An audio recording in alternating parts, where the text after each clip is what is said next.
And welcome back, ladies and gentlemen, to the ServiceMonster podcast. We're going to take a look at scheduling, kind of dive in and see what's going on there.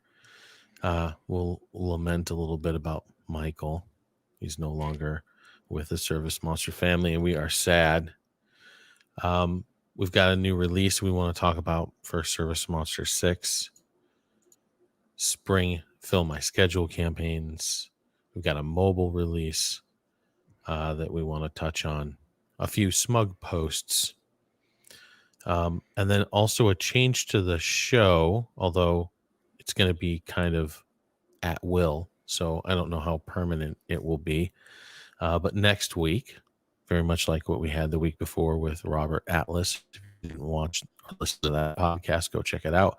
Next week, we're going to be sitting down with Brandon Vaughn. He's got a really interesting thing going. You know, he was part of a service business, has an interesting backstory, got into the service side for service businesses, kind of the B2B thing. And now, just to prove that their coaching and their methods work, he's creating a startup and documenting the whole thing. So we want to chat with him about that. It's very cool. He's 4 or 5 months in. They're already doing incredible revenue. So come check that out. But before we get to any of that, Adam, what are we talking about today? Yeah, so we're going to talk scheduling. It's one of the most important processes that you guys are working with. It's the page that you guys are on the most. Anyone who's in the office, it's going to be kind of your bread and butter, right? That and the order screen most of all. So we kind of thought we'd go over some tips and tricks, because these are things that I've seen plenty of times that get missed, you know, with our support calls. I dealt with it obviously in onboarding. Mary deals with it in onboarding. There's a lot of things that you can do. And I definitely kind of want, I mean, I guess that's selfish of me as the product manager, right? But I definitely want you guys to be utilizing as many of those features as possible, because they're going to bring value to you guys. So what we're going to kind of do, it's kind of a back and forth with Mary doing kind of some show and tell, and then Joe and I will be kind of throwing in some things.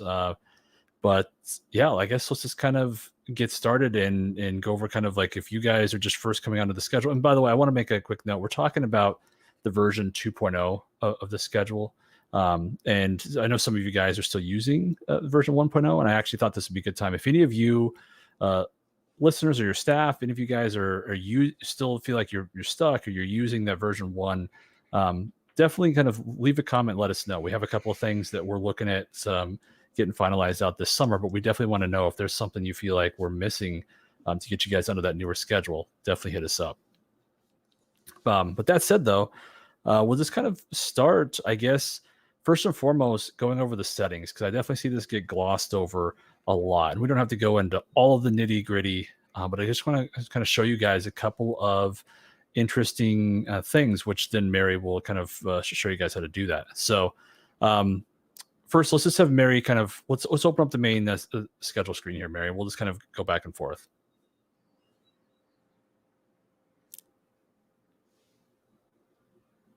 So schedule. We're on the schedule here. This is version 2.0. If you want a really quick show how to change between 1.0 and 2.0, in case the users don't know how to do that, we have this view selector up here in the upper right. Just click that and you can toggle between them. Definitely recommend you guys are on the newer schedule. That's where all of the new changes are going to be going to. It's the one that we're going to keep updating. So the sooner you guys get used to that, the better. But yeah, so the settings is going to be up here on this little menu bar on top of the schedule here. And when you first click into there, there's a couple of just really important things that I absolutely want to make sure you guys have filled out. Your business hours, it's important, especially if you're using anything like a web form or things like that. They all key off of your business hours. Also want to make sure your max driving range is set correctly. If you guys, have a large area, or maybe you're more condensed in, a city or something like that, make sure that that's set properly, because it's going to give you a more accurate color wheel, which I'll explain here in a second. The other big thing is we added this feature, I don't know, time's an illusion. So I'll say 6 months. That's probably a lie. It's probably even longer than that. But this small radius zone around the dispatch location, This was a feature that was in 5, and when we first rolled out the schedule in 6, it got missed, and we had a lot of chatter about it. It was one of the big things a lot of 5 users wanted before they came over. And what this means is that a small zone basically around your dispatch location gets toggled on. It has its own unique color. It's like a light gray. And what that means is that if you have something that's right next to you, it'll show up as that. And so that lets you know that you can send that with essentially anything, right? You have a little bit of kind of leeway as far as what you're scheduling with that. So kind of a big thing there. The hover details we'll show in a second. You can toggle that on or off, and then a schedule interval. So that's kind of the main schedule settings. We'll bounce back and forth between here as we show kind of different features. We don't want to just go through the schedule settings and bore you guys to death, right? So, so go ahead and close out of that, Mary. And let's talk about the hover details, which we were just talking about. So if you hover over any of these appointment cards, they're going to show you details in the hover mode here. And some of you guys like the hover pop-up, some of you don't. So we added that toggle in there. You guys can quickly use that to kind of navigate back and forth, to turn that feature on or off, I should say. And yeah, the other thing you'll notice is I had mentioned the color wheel before, right? Well, on top of each of these appointment cards, there's a different color. And what that means is that it's basically, if you look at a circle, in fact, you just want to click the color wheel, turn that on here, Mary. So the color wheel here, you can set this up however you want. You can have kind of more options, less options, and so forth. It's in that little toggle up there. You can also show what color is what direction, right? And so we usually kind of recommend you guys key that off of landmarks, right? Like if there's a body of water somewhere, move the blue to that. You can also do, for us, we're near the Canadian border, so red can be north, right? So just kind of things like that might help you and your staff remember what color is what. And then the little circles within, you can notice that it starts brighter and it gets darker. And so this is just basically a distance marker. And remember how we set up that max driving distance at the beginning? Each of those rings is 1/3 of that. So if your max driving range is 45 miles, each of those rings is 15 miles, right? So you can see how toggling that is going to kind of help you guys. You can quickly find, the appointments that are further away versus the ones that are nearby, right? And it should help you guys schedule more efficiently, maybe fit in that extra job during the day. So the other thing that I want to note, you can close out of that, Mary. The other thing I want to note is right now we have the appointment details on, which means that on these appointment cards, you can see details. And if there's enough information, you can scroll within them, right? If there's extra, just like that. Sometimes you don't necessarily need that. Maybe you're just kind of scheduling on the fly. All you really want to have is the colors themselves, just to help you kind of quickly know at a glance which route is probably going to be best for that appointment. But we have a toggle right up here at the top to turn those details on or off. So if you turn them off, then they will all just become a solid block, and it just becomes a little bit less daunting to look at the information, right? To, like I said, quickly find one that matches in that location. So we have similar things with all of these kind of options up here on the menu bar are some of those things that you can toggle really quickly to help you kind of make the schedule easier for you to view. So it's the same thing if you want to have the map on or off, if you want to maybe close the sidebar, maybe give yourself more visual space. All of those are options that we made them toggles there specifically so you guys can quickly kind of make what you need at that moment most prominent, right? Same thing as far as the size of the schedule of each, I should say, row.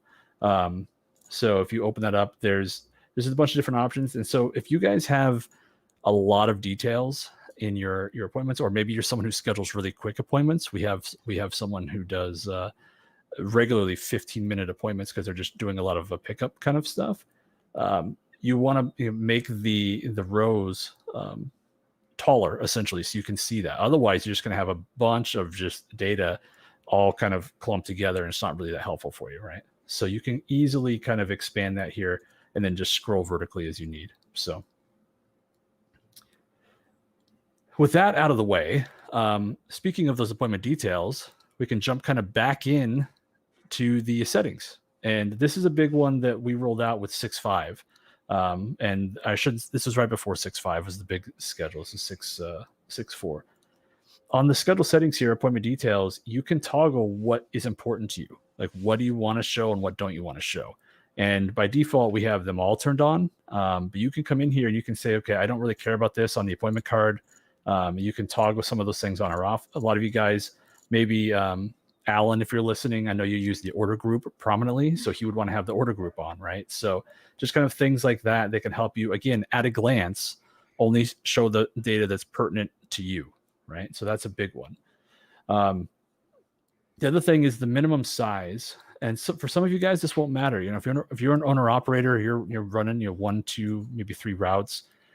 Your horizontal screen space is going to be a lot, easier to work with than someone who maybe has 20 or 25 routes, right? The more routes you get on the screen, the harder it is to sometimes see all of the data, right? It gets really clumped together. So what you can do is you can set a minimum size. The screen is going to always it's going to fill the screen, right? But you can set it to not go beyond a certain width. And so you can say, hey, I want the minimum size to be super wide.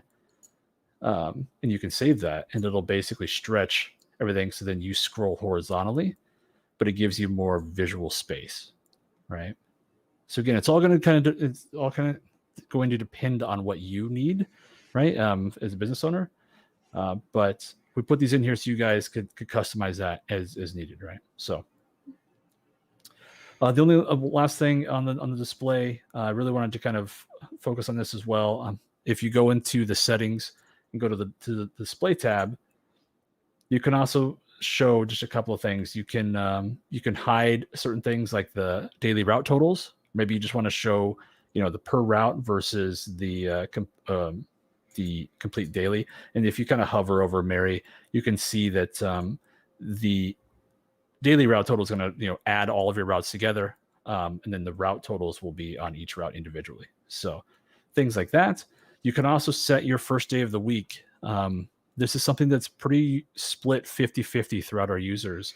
The first day of the week can either be what we call the current day, which means you're always looking forward, right? So the first day of the week that you see is what today is. And then if you have that setting, you can choose how many days you want to show at a time. So maybe you only want to look at the next 3 days. Again, this is especially kind of important if you have more routes, right? Because again, the schedule can kind of get pretty crazy.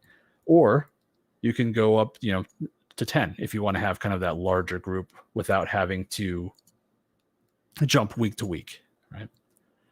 The other option that many of you like is you can just set like your standard calendar week, right? And typically it's either going to start on a Sunday or Monday, depending on how you're working that. Or maybe you have kind of some off kilter hours. You only, maybe you work Wednesday through Sunday, right? Something like that. You can set that first day of the week to be whatever you need there, and it'll just stay as your standard calendar. If you do that though, you can't edit how many days show at a time. It's always going to be a solid week at a time. So anyways, I said I wasn't going to bore you, and here we are going through the settings. But I hope that was useful kind of for you guys there. We'll get into some more exciting things here. So we mentioned the color wheel before, and the kind of useful thing about this, aside from just the visual indicator, is if you have the map showing, then you're going to have just a ton of just visual cues showing where those appointments are throughout the day. So if we just look at our map here, and you can expand this, by the way, which she's hovering over right now. So you can show the full map at a time and then collapse it, depending on how maybe much space you need. You can see these appointment colors, the route, and where the different routes are going. So you have the route color, which is what she's hovering over right now. And then you have each individual appointment, which has little flags. So you can kind of see that, hey, I know this job's going south, this job's going north, east, and so forth. And so again, especially in your office staff, if you guys want to kind of see where everything's clumped together, make sure that you're not spending time driving, because that's a big thing, right? I mean, anytime you guys are out of the house, you're driving, that's potentially just wasted money, right? Because you might have time to fit in that extra appointment each day. So one of the things Joe talks about all the time, right, is average invoice. And in some of these industries, whether you guys are maybe exterior cleaning, carpet cleaning, and so forth, the average invoice is lower than if you're, something like HVAC or something. So you want to make sure with that average invoice, you're getting as much volume as possible while still maintaining that quality work. So The other thing about the map that I think a lot of users aren't aware is that you can actually toggle. You can leave the map open and you can toggle which day you're looking at. And so if you just click the route header there, it's going to swap days. So you can just kind of go through. It will ask you to refresh the schedule. We did that to actually, Joe, why don't I let you step in and talk about the Google Maps and what we had, why we made that change. Yeah.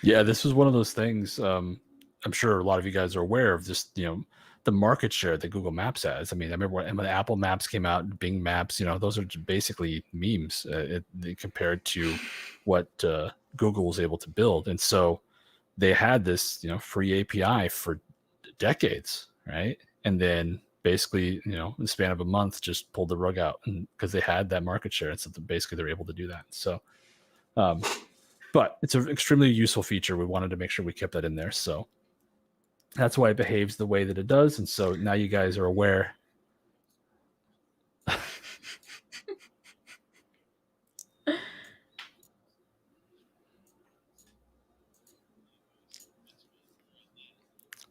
Exactly. So the other thing I want to talk about is the sidebar here. So with the sidebar section, remember, you can toggle it on or off if some of you guys maybe don't want to use that or so forth. But the sidebar is going to have a couple important things. First, sorry, there was no audio in that bit. All of my audio was gone on the live stream. So sorry about that, everyone. Oh no. Yeah, no worries. My bad. Well, just to kind of get everyone caught up. Basically, Google costs skyrocketed. It went from being something that was free to being 12,000 plus 12,000 a month. Yep. So we put a refresh button in to slow that speed bump down. It didn't work great, but it worked a little bit. Yeah. So anyways, back to the sidebar here. This is something that, when you guys are actively scheduling, you're probably going to want to have it on, especially if you're coming from the order directly, because that's what that on deck tab is up there at the top. We have 3 tabs, right? We have things that are scheduled. We have things that are on deck to be scheduled, and then things that are on a wait list. And I want to clarify too, our wait list is designed in the way that, let's say that you're booked out 3, 4, 5 weeks, which a lot of you guys, I've heard what we've seen kind of across you guys are, which is great to hear. And you're cleaning for Mrs. Jones, and you have her scheduled for May 18th, and she's like, oh my gosh, well, is there any way you could get that in sooner? I've got grandkids coming in, and I want to make sure the house is cleaned. Like, well, I can keep you scheduled. I can put you on a wait list, and if something comes up, if a cancellation happens, and I'm sure you guys are well aware that cancellations are fairly common. That you have a list basically that you can quickly navigate to and fill that spot. Because again, we don't want to have those missed appointments, right? If your average invoice is $300, $250, whatever it might be, you don't want to lose that because again, volume is important. So on deck is where you can basically either drag appointments off the schedule, or if you're coming directly from an order, you can you'll have your appointment will be dropped here and then you drag it on, right? And so this drag and drop, you just use the little grabber handles there, move the appointment as needed, on or off. So pretty simple there. And the appointments, if you have a lot of appointments on deck, which some of you guys use, they'll be ordered chronologically and so forth. So yeah.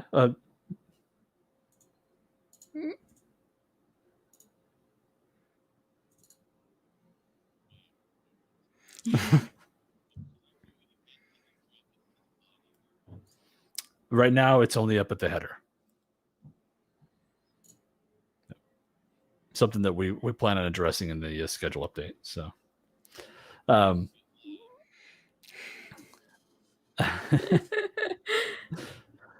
yeah, the scheduled portion here, if we go to that tab, this basically works in sync with the rest of your schedule. So, Mary, if you just click one of those appointments, it'll navigate to the schedule or it'll navigate to the sidebar, right? They work either way.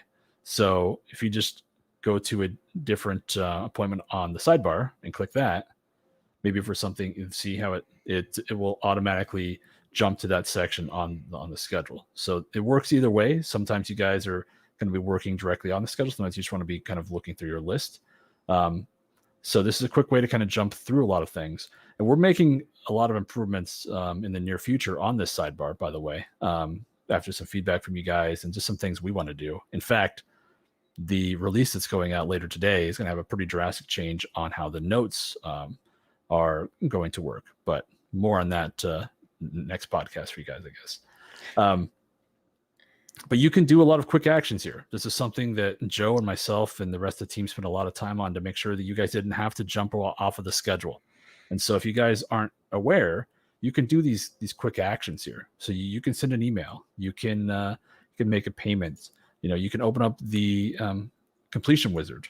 You don't have to do this directly from the order. You can do it right here from the schedule. So your office staff, can just quickly go through these steps, get everything taken care of. They don't have to leave, right? Same thing with creating a new activity. Want to make a note, maybe something got canceled and they want to kind of call back. This can be a quick activity that you make that you can assign to someone to call them back in 2 days. The other big thing is you can update the status. So a lot of you guys are going to want to have kind of a quick way of just knowing, hey, is it scheduled? Or I'm sorry, is it confirmed, or is it just in the basic scheduled? Or did it? Are the techs on the way? Are they? Or I should say on the job, and that'll auto update when they basically clock into the job, right? So if they're on the mobile app, which I hope your technicians are at this point, when they kind of clock in on site, it will automatically update that to on the job. So again, you can quickly see what stage each appointment's in, right? Speaking of that, Mary, why don't you hover over the little status bar on the appointment cards so you can kind of see that over on the appointment cards, the little status bar right up at the top. Yep, right there. Okay. Yes. So you can see on the that this appointment is confirmed, right? It shows right there on the status bar. Again, you're hovering over the hover. We want to be on we call it the status, that little guy right there. So it'll show you kind of what the appointment type is. It has all of our defaults in there. Maybe it's an easy way for you guys to navigate. Is it just a sales or estimate kind of appointment? Is it just a rug pickup? Is it a drop off? Are we collecting money, basically, right? And then again, those appointment statuses. So if you guys aren't utilizing that, then I highly recommend that you maybe give it a whirl. So yeah, the other thing on this sidebar here is, if you guys aren't aware, and we're going to make this more obvious, it's one of the big updates we're going to make, everything at the top of here. So the appointment confirmed, the address, the site location, or I should say the account name, all of those are links. You can jump into the account, you can jump into the site, give Mary time to actually do that, or you can just open up, if you guys like to use the full appointment modal, that's what we call the appointment page, the pop-up screen, you can also do that. Just click up here at the top, bring that up, and so forth. So speaking of this appointment modal, another thing, you can go ahead and close it. Another thing you can do on the schedule is there's right-click functionality. And I would have loved to have some sort of indicator for you guys to know that, but unfortunately, it's pretty difficult. So if you right-click on any appointment here, you can easily, unschedule it, which bumps it to the on deck. You can cancel it. If it's something that you just want to just move to the next week, again, it's just sort of a dragging and dropping kind of thing. You're saving time there, right? Or what I really kind of want to focus on is the edit notifications. If you guys aren't aware, ServiceMonster 6, you guys can set appointment reminders. So you can go ahead and click that, Mary. And the appointment reminders you can set to be automatically made, or you can manually do it for each appointment as you want. But this is the screen where you can actually work those. So you can either create appointment reminders, you can toggle them off. Maybe it's someone who, by the way, if you cancel, they're automatically removed. But maybe it's someone you don't want to necessarily send your typical reminders. You just want to send one. They'll show up here. See how many she has pending, because this is her test account. But you can cancel specific ones in here and so forth. So I've showed a few users this over the years, and the office staff is going to love it, because it's a time saver, right? And this is important. You guys want to make sure your reminders are, the ones you want to be sending. There's nothing more embarrassing than sending an appointment reminder that wasn't needed, right? So. With that said, let's go back into the appointment then, and let's talk about grouping. This is kind of one of the features that I really wanted to chat about, because some of you guys are what I would consider power users, and you guys have some of the craziest grouping I've ever seen. I love it, like when I go in. But one of the big things that Joe and the rest of the team has made sure of throughout the years is to give you guys some customization throughout ServiceMonster, so you can tailor this and make it your own, right? And one of these would be the appointment type. Now we have some by default. We have estimate work, which is your standard one, and then you can do drop off, pickup, and then other, I think, is a default as well. And so highly recommend, if you guys aren't using just the defaults, highly recommend that you start, because remember what I mentioned before, you want to be kind of showing the difference between the revenue producing appointments and those that aren't, right? So if you're just picking something up, or if you're a business who uses on-site estimates and you're not necessarily collecting revenue that first appointment, you want to make sure you're setting that, right? Same thing with the drop off and pickup, right? So another thing you can do here, though, is you can customize this. You can make custom items.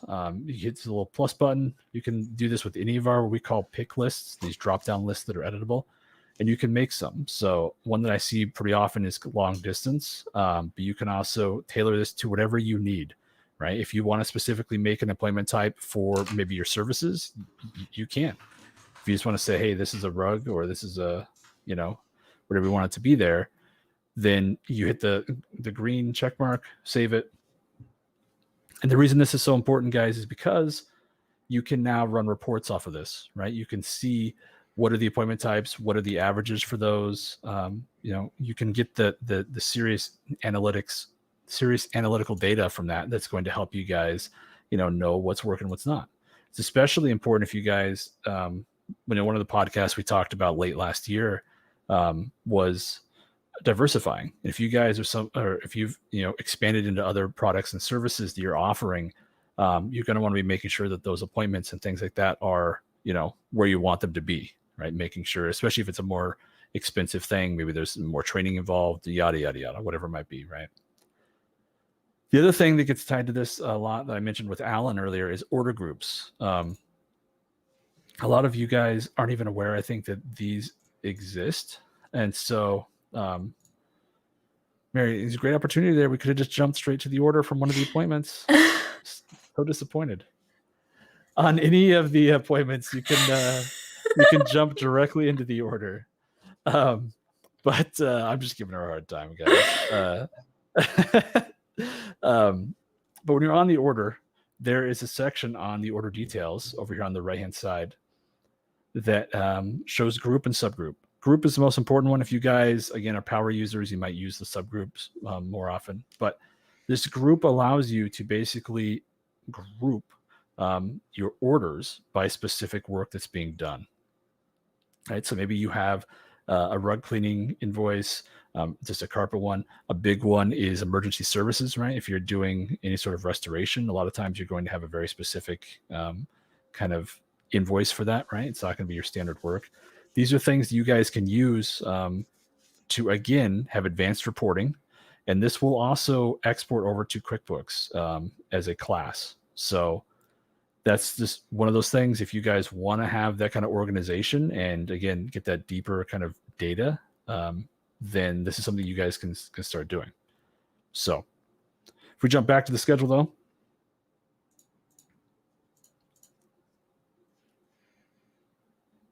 and just so you guys are aware, just really quickly, let's do that from one of the appointment cards here.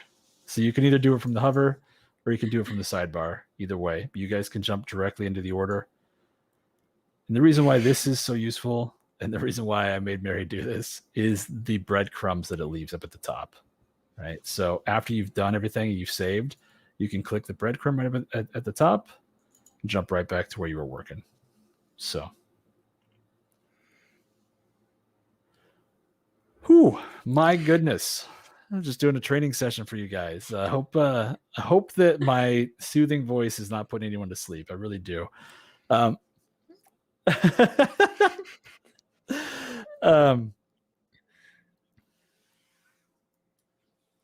was falling asleep a little bit, but it was nice. So just a couple more quick things I wanted to show. I just wanted to throw a laugh in there, make sure you guys were still, paying attention to me. But if we go back to the schedule, there's one more thing I want to show you guys involving the routes. Up at the top, we talked about the daily route totals and such. There's an important thing to note, and we're going to be adding more functionality to this. So please know that that's coming. I know it's something Joe gets mentioned about this a lot. Pretty much ever since we implemented this feature, there's been something that was missing for someone. So, but up here on the top with the routes, you can actually click on any of these to open up the route page for each of those. And you can make quick edits here if you need. So there's two important things here. One is the route tags in the lower left there.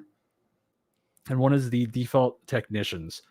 If you guys have very standardized kind of routes where you have either a technician tied to a van, or there's a team of people that are always tied to that particular van, or if you actually are doing routes. So maybe you're, if you up here, like you have a Seattle route and you have a Mount Vernon route and you have a Bellingham route, so forth. You can set these up to have default technicians. You don't have to go in and do that every time, right? So if you drag and drop a new appointment onto that route, it'll just automatically have all these. So if you guys aren't doing that, highly recommend you do. The other thing with the tagging here, it's a great way to group. This is more important the more routes you have, especially if you're well diversified.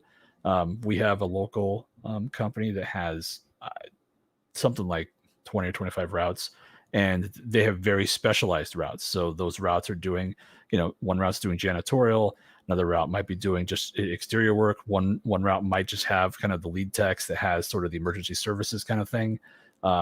One route might just be handling rugs, right? These are all things you can do. You can go ahead and close out of that, Mary. You can do, and I saved this for last because when I've shown this to people in the past, they get super excited. And so if you guys aren't aware of this, those route tags correspond to this resources here on the schedule. So let's say that you're on the phone with someone and they start right away like, oh my gosh, I need to have this rug cleaned. My sister got it for me and we've just, treated it like crap and we need to have it cleaned before she comes in 2 weeks. You can quickly open up that resource and you can just go down to the group section and just grab the routes that involve rugs. And so if you do that, it'll just automatically shrink to only show those that, have technicians that are capable of doing that job. So if you tag them appropriately, you can do this on the fly and basically make your schedule. Again, it's all about efficiency, right? That's what you guys are going to want. You clear the excess out of the way. I just want to focus on what's important to me. So with that said, there's plenty more I could go into here, guys. We could talk recurring appointments. We could talk Google Calendar stuff. We could talk just probably for hours. But the one thing that I'm going to leave this on is the appointment list. I am shocked at how few users actually use the appointment list. And what we mean by that, if you just click into that, is it's just like our other grids. Like if you're just looking at accounts, if you're just looking at orders, it's going to show in chronological order all of your appointments. You can quickly kind of make either use the default views. You can jump to maybe just look at canceled appointments or look at one of the other kind of default views there, or you can create a custom view. and this is why I'm always gonna kind of harken to this. You can create a new custom view to show whatever you want to track on here. So you can make your own miniature report. Remember when I mentioned those appointment types before? You can make your own report that's focusing on, specific appointment types or so forth. So you can get the data either, again, very specialized, what you're looking for here, or just in our default reports. So just kind of one of those things that is going to be useful that might not necessarily be easy to grab, especially if you have a lot of data on the schedule. You can come to this appointment list, make a quick search, filter something down, jump to one of the other views and so forth. So there's a lot of power to be had in these grids. There's a reason why it's, one of the things we focus on, right? So ServiceMonster. Thanks, Joe. Oh my goodness. I think I gotta stop talking for a second. Is there anything you kind of want to throw in here, Joe? Like some things that you feel like you've seen throughout the years that might help users? No, I think you got it covered. Perfect. I mean, obviously, does not cover everything. Scheduling is such a huge portion of ServiceMonster, and combine that with mobile and, how that all works together. It's a beast. It represents 70% of the usage of our product, probably represents 40% of the app. The only other area that's given as much attention is our marketing arm. So as far as a single individual piece, so it's ginormous. So if we didn't show you your favorite feature, or you're like, well, how do you do recurring appointments? How do you do contracts and recurring payments? Like, we got all that too. No worries. We just didn't want to try to shove it into a hour and a half minutes long. Are we already? Yeah. Yeah. So yeah, I hope that was useful for you guys. Again, we're always trying to bring value, and so I really hope that there was something in there that the listeners could kind of see, pick up on. Maybe it's something you weren't even aware that existed. So, Mary, do you have a favorite thing about the schedule that you think we missed? The only thing I would add, because I was going to say the appointment color coding is my favorite thing with the schedule. Anything outside of your maximum driving range will be color coded as a dark gray for you to easily identify, hey, that's further out than I usually drive. What? Yeah. I thought you were saying I got it wrong. I was like, oh no. No. That's the sound it should make when you try to schedule outside your service area. Right. Extra $20 fee. Yeah. There's Very one good. other thing. It'll literally take 2 seconds, Mary. Why don't you show how to do the if you right click the route header itself, you can go ahead and you can show that route on Google Maps, and it'll do it in order. So this is another one that a lot of our users aren't necessarily aware. I didn't know about this. That's so cool. Yeah, so it'll show them in order and what the fastest route is and so forth. So wow. There you go. Very cool feature. Yeah.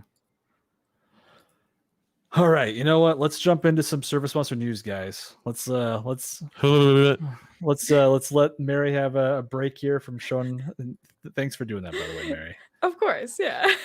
And let's wake everyone else up and let's listen to me some more, I guess. But like Joe said, we have a hotfix going out today for ServiceMonster, and it's going to have a couple of big changes that we'll probably take a minute to show you guys next podcast. We're making some changes to the notes. We're giving you access to all of the note types directly within the sidebar, and we've completely redesigned it. It's beautiful. It's color coded. It uses the notepad sticky colors. If you guys are familiar with some of the colored notepads other than just the yellow, right? It's pulled straight out of Microsoft sticky notes. But the great thing, like I said, is all of the note types are there. And they'll be color coded. So you can see the account note, you can see the order note. If there's site notes on there, you can see that, and so forth. And there's no longer that weird kind of autosave. We tried to make it as simple as we could there for you guys, but it was causing more problems than it was helping. And so we gave a specific edit option to that. It'll pull up a little page. You can see the full notes. You can make details or edits as needed. And the really cool thing about this is we're going to add some basic formatting in the somewhat near future here. when we're going through that schedule update that I mentioned before for you guys this summer. So we're going to add some actual formatting so you guys can do things like bold, underline, italic, some bulleted lists, things like that. So excited for you guys when that comes out. We've also had some hot fixes since the last time we talked. I highly advise you guys just go to our release notes. We'll make sure we link that specific note here in the podcast because I just don't want to kind of go through some of those minor kind of changes that have been going on. On the mobile front, we've got a release. It's going to be going out early next week. What we already talked about, it's got SynGym. It's got the account list, a bit way to see accounts you've been looking at recently. It's alphabetized. It's really easy to work through. And then there's just a ton of just little tweaks, both UI tweaks. I did say SynGym. Yeah.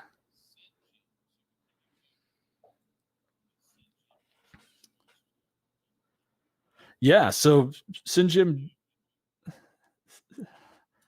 SynGym? Did you say SynGym, Adam? I did say SynGym, yes. Holy cats, what can you do in the mobile app on SynGym? So, if you guys aren't aware, SynGym does a couple of things. It allows you to set up kind of basic client retention stuff. It allows you to send things out post work being completed, so you can kind of as a thank you, right? Now they also have what's called a radius bomb, which I was going to say that's boring. Fill My Schedule is way better than that. It is, yes. The radius bomb is the big thing with SynGym, and basically when you're at a particular address, you can both on ServiceMonster desktop, by the way, and on the mobile app, you can pull it up. It'll show the radius, and you choose how many you want to send, right? Because especially if you're in a condensed area, you don't want to necessarily send 500.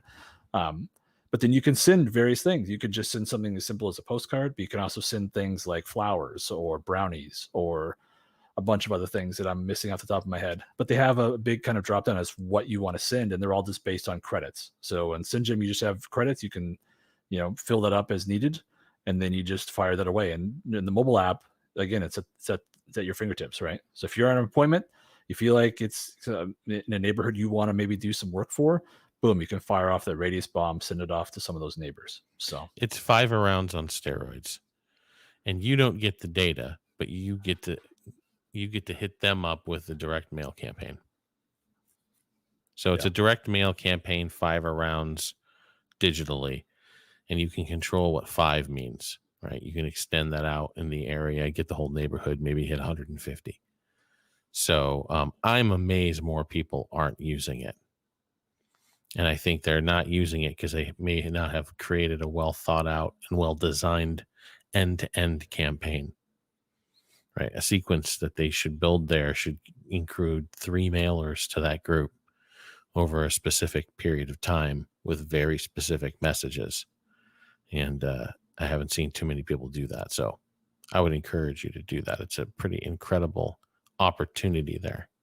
Yeah. And there's also kind of an in-between where you can just send to neighbors, and it basically sends it to the closest neighbors, and you can choose how many that is. 10. So totally. Yeah. So a lot you can do with that. So if you guys aren't aware, we integrate with them. And now it's going to be in the mobile app. So make it super easy on the mobile app. Boom. One other thing, normally we would give this to Michael. Again, he's no longer with us, and it is honestly sad. He's been a huge part of the team. I miss him dearly, but onwards and forwards, right? But the spring FMS campaigns are still available. We're well into spring at this point, but that is available, all the way through. Some people send them all the way through the summer, right? So you guys can kind of get on that. We'll have links to how to do so if you're still interested, or you can always give us a call. Last thing we'll do here, we'll do some SMUG posts, and we'll call it a day. Man, this is definitely an Adam heavy podcast. I don't know how I feel about that. I like it. That's good. So the first comment came in from Tony.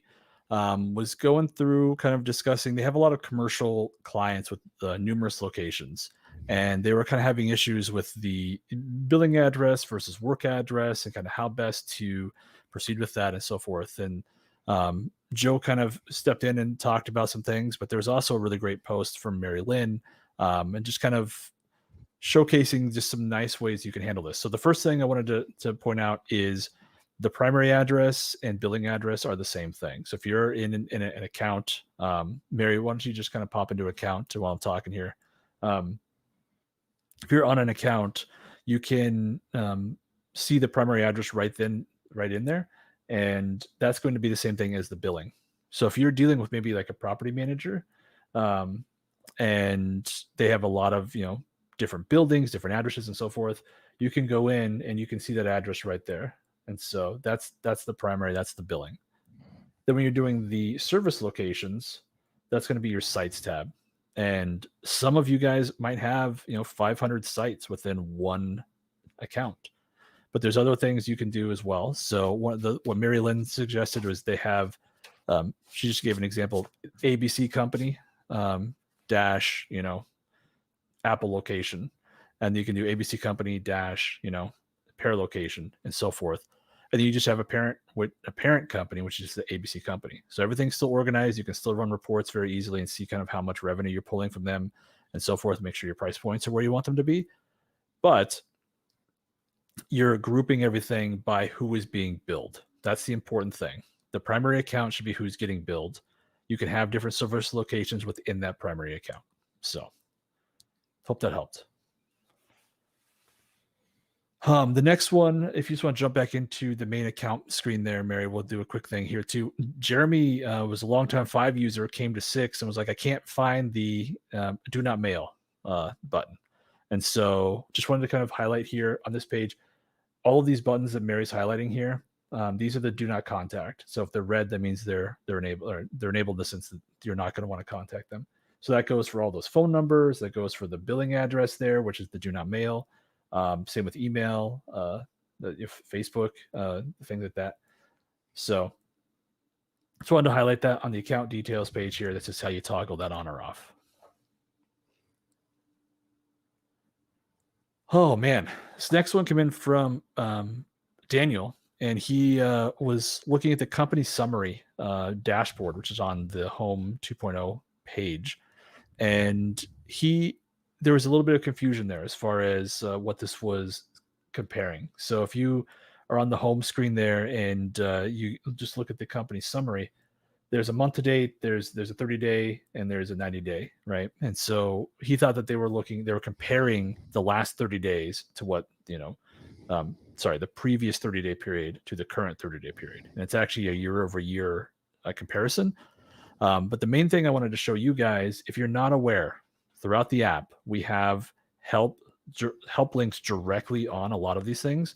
So on any of these dashboards, you can just see the little question mark up there in the upper right. Just go ahead and click that. You'll go to a help page that's directly focused on what this dashboard does and the data within it. And we also, if you jump back to ServiceMonster there, Mary, we also have help links on the whole page. So you'll see this question mark up in the upper right hand corner. If you go to that, it's going to go to kind of the more general, this is the home page, right? And so we're trying to make it easier for you guys to find what you need to help in the moment without having to go searching for it. So just something to kind of be aware of. Lastly, you guys heard me talking about notes and formatting and things, and some of you guys might have, if you like, bold and underline and just some basic way to highlight things, right? It's a really just kind of nice thing. We had a post from Josh. There was some HTML markup in their job notes, and this is where this whole thing kind of came from. Is our development team, there was a whole nother thing. I won't go into the details, but basically in that process, he enabled really basic HTML editing because it comes, Chrome itself allows that. So if you just hit Control B, you could make something bold and Chrome would display that. The problem though is the mobile app doesn't necessarily know how to read that. And so on the mobile app, those notes would have the ugly HTML tags. So if you guys aren't aware of that, that's fine. This is really only a few power users probably even noticed that it happened because it's only been out in the wild for a couple of weeks. But we're putting a kibosh on that. We obviously don't want the mobile notes to be ugly in that manner, and that's why I talked about we're going to add what's called a markdown editor. It's a more lightweight, and we're going to coincide that with mobile. And so that's going to come out at some point later this year. So I'll keep you guys updated on that. It's honestly going to be pretty exciting, kind of what you'll be able to do with notes when that's out. So yeah, with that, I am out of breath. I need to drink this water that's sitting in front of me so my voice doesn't just start cracking. Adam, every episode, you guys can all kind of cheer on how great that is, right? Listen to me instead of Joe. And that's a wrap. God. Thank you, Adam. Yeah. Thank you, Mary. Of course. And thank you for your attention. Hey, don't forget next week with Brandon, some very interesting telltale about how he started his new startup service business. It's doing gangbusters, all to prove a point. That one will be on Friday, right? Friday, yeah. Yep. Friday, 2:00. You guys are those regular Thursday viewers. Yeah. Don't count on that. Just like this one happened an hour before. Ooh, we're moving and shaking on you. Can never count on it. Winning strategy there, Adam. All right. Until next time, guys. Thank you so much for your attention.